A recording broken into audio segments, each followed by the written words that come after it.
Thank you for taking the time to be here. I really appreciate this because I know you're just here visiting, aren't you? You don't live here anymore, do you? Yes and no, actually. Yes and no? Yeah.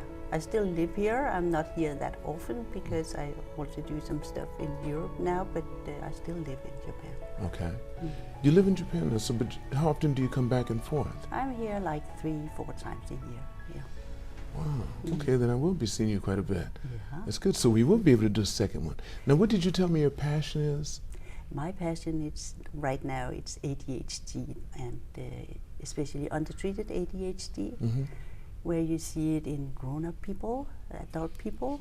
You see it in especially when people start studying at university, it becomes very clear, and then it's a trouble. You know, usually people that is very, you know, if they are doing well with intellect and so they can easily cope in under school and so on, because they, you know, they don't need to do their homework or anything, they just know everything. But when you have to plan for doing your homework, projects, big projects, yeah, you have to plan, you have to make a strategy, you have to, you know, have the oversight, then it falls apart.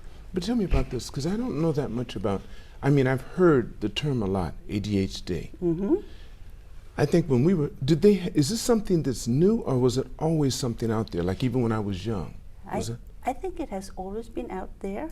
Okay. You see it more and more. I don't know why. There's a lot of theories about it, but I think it has been underdiagnosed for many years. Okay. And I think, you know, people, they don't perform to what they really, to their potential, and that's what often happens. And I think, you know, many people think that ADHD, then you are hanging on the wall and you have hyperactivity. Right, that's what I think of it. No, it's not. You know, some have, but can you be quiet and still have ADHD? Exactly. You know, the hyperactivity is inside your head, because the thoughts are running. You have like 1,000 thoughts at the same time. Could that create? And you can't finish. You can't finish. Could you have insomnia too? Not be able to sleep because of ADHD? That's very often the case, because you have a lot of thoughts in your mind, and you can't really leave it. And it's not like you are worrying about stuff like that. It's often like, I have to plan for tomorrow. What's going to happen? What happened today? What's happened in 1 week? And how am I going to do that? I'll make a plan. But, you know, then people make a plan, but they can't follow it, and that's, you know, that's the thing. Now I'm gonna ask you a little bit later as to why you got involved in this. But first of all, where were you born? I'm born in Denmark, at the countryside. Okay. Yeah. You grew up there? Did you grow up? I grew up there. When was the first time you left Denmark? How old were you? Oh, I think the first time I must have been like 10, 12 years. Okay. And that was a short trip with the ferry from Denmark to Germany and then back again. Okay, right. Do you have brothers and sisters? I have 2 sisters. They are younger than me, and they both live in Denmark. Are you close with your sisters? Wait, first of all, I should ask, how many years difference between you and your sisters? My middle sister, there are 4 years, and my younger sister, she is 9 years younger than me. Okay, that's a lot of space, because they say after 3 years, if you have more than 3 years, then that creates too much of a gap, because like my brother's 5 years older than me, and we're not close because he was getting out of elementary when I was coming in. Yeah. So is that similar with your family? We weren't that close when we were younger, but now we don't talk very much, but we know what's going on, and when we are together, we are close. And okay. What about mom and dad? Are they still here? I still have my mom, and she's turning 90 next year, and she's very kinky. And she still lives in Denmark? She lives in Denmark, and she's kinky. Okay. She's driving her car, she's baking all the cakes, she has made all the things for Christmas, and so. Is that right? Well, do your sisters have children? Yes. How many grandchildren does your mother have? She has 10 grandchildren. By your 2 sisters? And mine too. And yours, okay. Yeah. And how many do you have? I have 2. 2 kids, okay. Wow. And then she have a lot of, what do you call it, grandchildren? Great grandchildren, yes. Great-grandchildren, Yes. yeah. What do you say in Danish?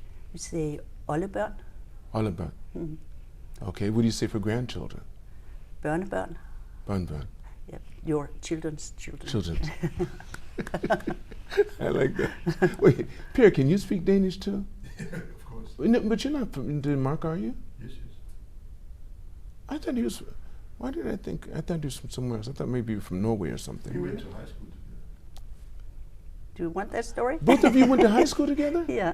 At the same Wait, time. I just want all of you to know that I have. This is a husband and wife podcast, but I'm separating them so I can have 2 podcasts for the price of 1. You went to high school together? Yes. That's a good story. You want to tell? You want to tell that story? I'll tell it later. Okay, right. No, I mean, should I hear your version first and then hear your version second? So, were you guys were in high school? Is that when did you know each other from high school? Yeah, we did. Yeah. But not in that way. No, But not, no, I'm No. okay, not in that way. But what? Were you in the same grade? we were in the same grade. Okay. I didn't like him. You didn't like him. Nah. That's but he said that's why he says not in that way. So he wants to avoid me from asking you, so he can be clear. Oh, that's not the truth. But you know, we didn't talk much. You know, didn't talk it's a much. no. Well, did you have any? What was your school like? Did you have? Because in the States you have to go from. In high school you go to different classes. Do they do the same thing in Denmark? No, as I told you, I'm born in the countryside. Okay. So Was that the high school you guys went? no. Okay. We had a small school there from 1st to 7th grade, Right. where I went, and then from that I had to go to the closest town, and then I went for what do you call it, high school? Probably is that no? It's not. Junior it's high? middle school. Middle school, okay, yeah, or right. something. For 2 years, Right. and then I went to high school in a different town where Per lived. How But far I- was that from your home? Oh, it was like it must be 20, 25 kilometers. Yeah. Okay. That's not so bad, is it? That's no, pretty no. close. I mean, my first school, I had like 4 or 5 kilometers, and I had my bicycle every day. You went there, right? Yeah. Right. Wow. What kind of work did your parents do? Did your father work? My father, he had a business himself. He had buses Okay. and taxis, and yeah. How big was the town that you lived in? Like how many? Where I lived, Yes. it was a house. No, The not field. your house, but I'm talking about how big was the area that you lived in? Oh, there was very few houses there. Okay. I didn't have any, friends like any other at my age. When I was a child, I didn't go to kindergarten or anything. So I was very much playing with myself and my parents and my father's father. He was living with us, so I was always together with him. Actually, yes. So that was the person that really you were with the most. Yeah. Your grandfather. Yeah. My goodness. So when did you start speaking English? Because I'm sure your first language was Danish, right? Oh yeah, absolutely. When I was it was in 6th grade, we started Okay. to have It becomes English. required. Yeah, yeah, So everyone from Denmark speaks English. yeah. Basically, yeah. I see. What were your interests? What were your interests as a little girl? What were the things that you liked to do? I like to follow my father. My father, he did a lot of repair on his cars and so on. So I followed him and I gave him the tools and stuff like that. I liked that as a little girl. And then I started. I came to a dancing school because that I didn't see any other children, so that was a good way to meet other children. And I didn't leave the dance school until I was 17, basically. in the sense that I got a passion for dancing. So yeah. Yeah. This wasn't ballet then? It was just dance. It was Like ballroom dance. Ballroom dance. Yeah. And then I did gymnastics. Okay, kind of like gymnastics, yes. Yeah. Rhythmic gymnastics, we call it. Rhythmic dance. I did that, but I also did like bend back and do Right. stuff. Okay, that's stuff like gymnastics. You have that. Yeah. Because I brought over the first Danish team. You don't know this, but I brought the first Danish tumbling team to Japan, and they did it on the base, and it was all these blonde-haired women and blonde-haired men, about 5 each, and they used the vaulting boxes and the springboards, and they were I mean, just, it was synchronized gymnastics. Everyone did the same thing. Did you have that in your schooling? Was that part of school? No, not really. What about the bicycle? Isn't the bicycles where the girls do the acrobatics and stuff on bikes? Isn't that in Denmark? It is, but you don't do it in school. But it's, you don't do it in school. It's acrobatics that Yes. I did, and you know, when I got a little older, my sisters also started doing this, and we did a lot of stuff together. And actually, we there was a kind of, it was called Pink Club at that time, you know, and we went to Copenhagen. It was very far from us, and we performed at Tivoli Garden and in the biggest circus in Copenhagen. And it was like a children's, you know, performance. What did you do? What did you Acrobatics. do? Acrobatics. You and your two sisters. Yes. It was fun. I'm sure it was. I'm sure you're really nervous too. Oh yeah. That's something. So in school, what kind of student were you? Were you more academic or were you more physical? Did you like the sports more or were you more into academics? Or did you do both? I did both. You like both? Yeah. Equally? I did, yeah. Now sports-wise, were you into water sports? I guess you would be. No, I did handball. I did volleyball.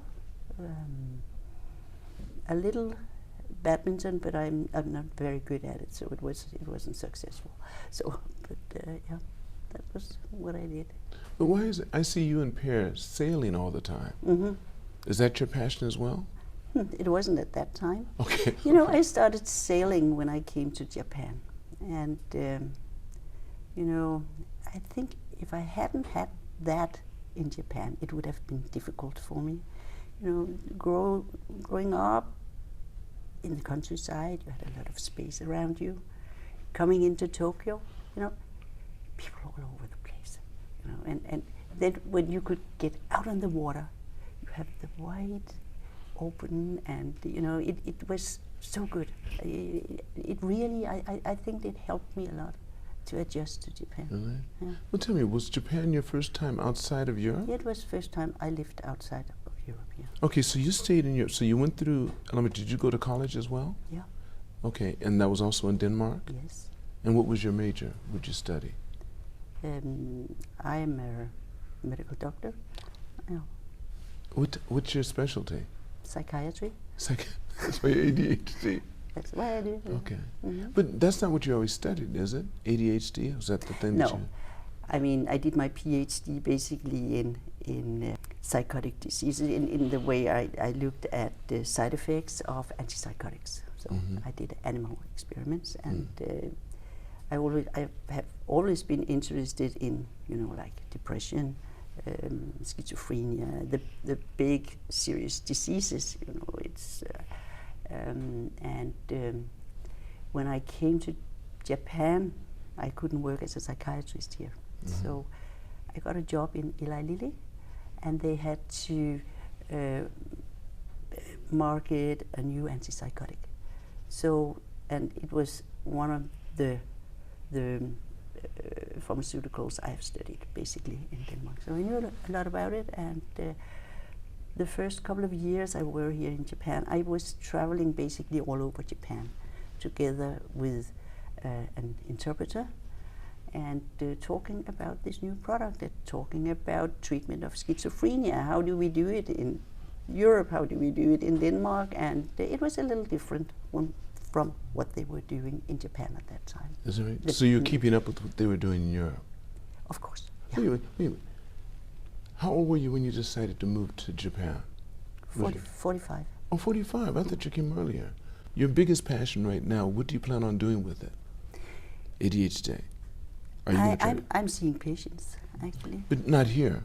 Or do you see me? No, you know, I have, for a while, I saw patients in Japan. I was, you know, I had some hours every week at the Tokyo Medical and Surgical Clinic down at the tower, Tokyo Tower. But when COVID came, you know, I can't practice in Japan.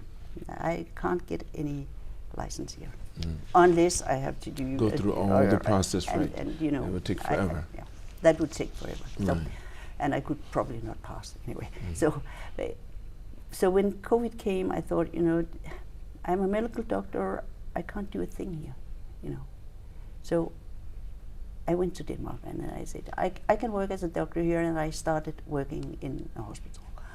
Yeah. So that I did that for a while, and I still do that when I'm in Denmark. I do that once a week. But then I also got the opportunity of working as a private practicing psychiatrist.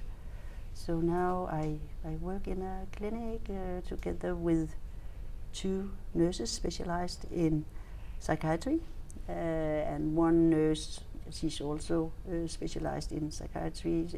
She is doing more the admin job.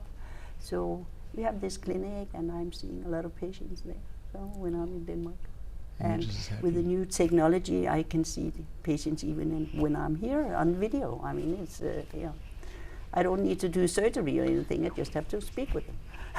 That's right. That's right. You've already established a relationship. Yeah. So when you have the video, that's nice. Let me ask. There's a question I like to ask everyone at the end of a podcast. Did you see? If you saw my podcast, then you already know what the question is. Wait. If you could go back in time, knowing what you know now, and you saw the Annie back then, and you were the advisor, what age would you be at that time, and what advice would you give her? I'm not sure I could give any advice at all, because you are the person you are because of what you have experienced through your life. So I like that. I like that. That's actually what I would. Oh, see, this is not fair, because Pierre has to get his turn up here. Okay, what advice is something else, because I'll be taking clips out of these sometimes too. If you were to speak to someone younger, what age would you like to speak to, and what advice would you give them? It's not you now. It's just someone else, some other child you don't know. It's very difficult to say what age it should be, but I think it, you know, something in the teenage age, but you know, teenagers, they can be very difficult, and most of the time they don't listen to what you're saying. Anyway, but I think that would be a good time to give an advice, and then reiterate a couple of years later and say, you know, I said this, you know, what do you think about it now? I think you're right. Thank you so much. All of you watching this podcast, make sure you press like and subscribe. And remember, it's all unknown, so continue to reach for the stars, because you're too blessed to be stressed.